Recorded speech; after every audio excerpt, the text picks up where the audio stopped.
December 2012 ભારતનું હૌન એક એવા ક્રૂર અને અમાનવીય ગુનાથી હચમચી ગયું જેને આખા દેશને આતંક અને ગુસ્સામાં ડૂબાડી દીધો 23 વર્ષની ફિઝિયોથેરાપી ઇન્ટર્ન જેને નિર્ગયા મતલબ નિડર નામથી ઓળખવામાં આવી તે એક ફિલ્મ જોયા પછી તેના એક પુરુષ મિત્ર સાથે દિલ્હીમાં એક બસમાં ચડી તેમને ખબર ન હતી કે તેઓ એક ભયાનક સ્વપ્નમાં પગ મૂકી રહ્યા છે બસની અંદર 4 પુરુષો જેઓ શક્તિ અને ક્રૂરતાના વિક્ષિપ્ત ભાવથી પ્રેરિત હતા તેમને નિર્ભયા પર સામૂહિક બળાત્કાર અને અકલ્પનીય ક્રૂરતા ગુજારી તેના પુરુષ મિત્રને પણ નિર્દયતાથી મારવામાં આવ્યો ગુનેગારો જેમની બર્બરતાની કોઈ સીમા ન હતી તેમણે બંને પીડિતોને અસ્થાનીમાં ફેંકી દીધા પણ રાત્રિમાં બરવા માટે છોડી દીધા આ ગુનાના સમાચાર આગની જેમ ફેલાયા જેના કારણે સમગ્ર ભારતમાં વિરોધ પ્રદર્શનોનો દોર શરૂ થયો અને આંતરરાષ્ટ્રીય નિંદા થઈ ગુનાની ક્રૂરતા અને પીડિતાની લાચારીએ લાખો લોકોના હૃદયને સ્પર્શી ગયો તે એક એવી સમાજની કાળી બાજુની યાદ અપાવે છે જે પ્રતિષ્ઠાત્મક ધોરણો અને જાતીય હિંસાને લગતી ચૂપ્પીની સતી સાથે ઝઝૂમી રહી છે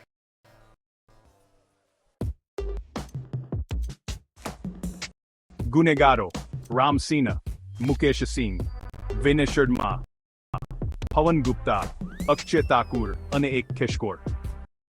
ને ઝડપથી પકડી લેવામાં આવ્યા દેશે શ્વાસ રોકીને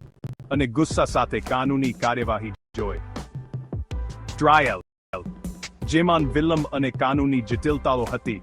તેને જાતીય હિંસાના કેસોને હેન્ડલ કરવામાં ભારતની ન્યાયિક પ્રણાલીની ખામીઓ પર પ્રકાશ પાડ્યો મુખ્ય આરોપીઓમાંના એક રામસિંહ તેના જેલના કોચમાં રહસ્યમય સંજોગોમાં મત હાલતમાં મરી આવ્યો જેને આ કેસમાં દુઃખ અને રહસ્યનો વધુ એક સ્તર ઉમેર્યો કિશોર ગુનેગાર પર કિશોરની અદન્ય અલગથી કેસ ચલાવવામાં આવ્યો અને તેને સુધાર ગૃહમાં 3 વર્ષની સજા ફટકારવામાં આવી આ નિર્ણયથી આવા ગંભીર ગુનાઓમાં કિશોર ગુનેગારો માટે સજાની પર્યાપ્તતા અંગે ચર્ચા શરૂ થઈ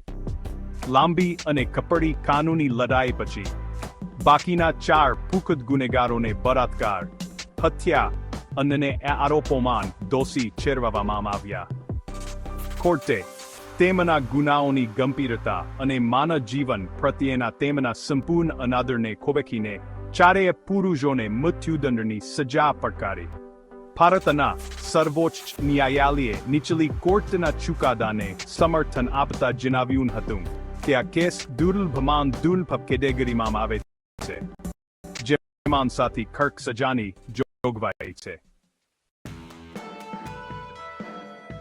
નિર્ભયા કેસ માત્ર એક ગુનો નહોતો તે ભારતના સામાજિક અને કાનૂની ઇતિહાસમાં એક મહત્વપૂર્ણ ક્ષણ હતી અભૂતપૂર્વ જનાક્રોશ વિરોધનું પ્રમાણ અને સતત મીડિયા કવરેજે સરકાર અને ન્યાયતંત્રને ભારતમાં મહિલાઓ વિરુદ્ધ હિંસાના મુદ્દાનો સામનો કરવાની ફરજ પાડી દેશવ્યાપી વિરોધ પ્રદર્શનોના પ્રતિભાવમાં ભારત સરકારે નોંધપાત્ર કાનૂની સુધારા રજૂ કર્યા નિર્ભયા કેસ પછી પસાર કરાયેલ ફોજદારી કાયદો અધિનિયમ 2013 ભારતની દંડ સંહિતામાં વ્યાપક ફેરફારો લાવ્યો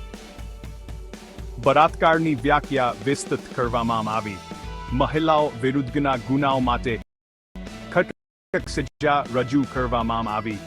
અને સ્ટોકિંગ અને એસિડ અટેક જેવા નવા ગુનાઓ કાયદામાં ઉમેરવામાં આવ્યા કાનૂની ક્ષેત્રની બહાર નિર્ભયા કેસે જાતિ સમાનતા સંમતિ અને પિતસ્તતાત્મક બળને પડકારવાની જરૂરિયાત વિશે ખૂબ જરૂરી રાષ્ટ્રીય વાતચીત કરી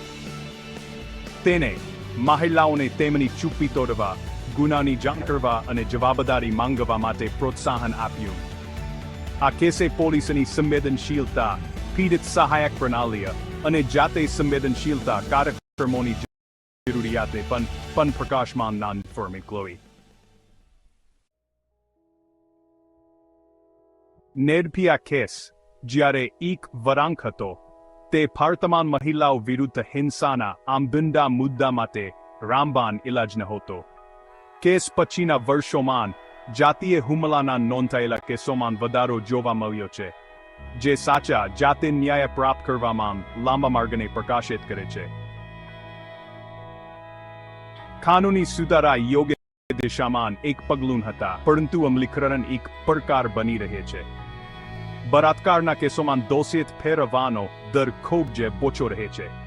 અને ન્યાયતંત્ર બની પરિવાર પીડિતોની જરૂરિયાતો પ્રત્યે ખૂબ જ ધીમું અને સંવેદનશીલ હોય છે. વધુમાં સામાજિક વલણ, જે ઘણીવાર ઊંડા પ્રતિષ્ઠાત્મક ધોરણો દ્વારા આકાર પામે છે,